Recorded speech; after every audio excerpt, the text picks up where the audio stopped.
আপনাকে কি করে ভালো না বাসি ইয়া রাসূলুল্লাহ।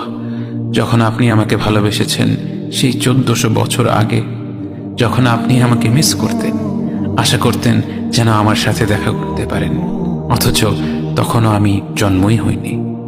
সেদিন সাহাবীরা আপনার চোখে পানি দেখে বলল, ইয়া রাসূলুল্লাহ, আপনি কাঁদছেন কেন?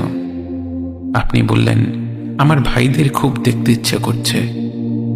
সাহাবীরা বললেন, আমরা কি আপনার ভাই নই ইয়া রাসূলুল্লাহ?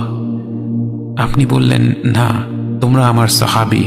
আমার ভাই হলো তারা যারা আমার পরে আসবে এবং আমাকে কখনো না দেখেও তারা আমাকে বিশ্বাস করবে। মৃত্যুশয্যায় শুয়ে আপনার অন্তরে এই চিন্তা ছিল যে আমাদের পরিণতি কি হবে।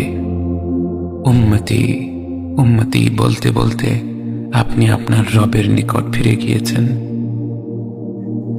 আজ আমরা আপনার উম্মতের অংশ। বিশ্বজুড়ে আপাত দৃষ্টিতে আমরা হচ্ছি সবচেয়ে অপদস্থ, নিরুপায়, পরাজিত, লাঞ্ছিত, অথচ বাস্তবে আপনার উম্মতের অংশ হওয়া যে গোটা বিশ্বের সব সম্পদ পাওয়ার চেয়েও মূল্যবান ব্যাপার।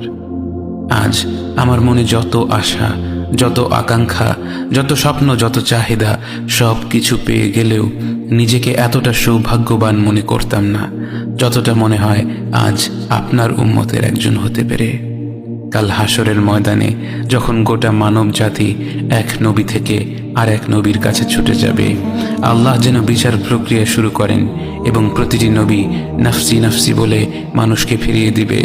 অবশেষে যখন সবাই আপনার সামনে হাজির হবে এবং আপনি গোটা মানব জাতির প্রতিনিধি হয়ে আল্লাহর সামনে সিজদা করবেন, সেদিন আপনার উম্মতের সদস্য হওয়ার পূর্ণাঙ্গ মর্যাদা প্রকাশ পাবে।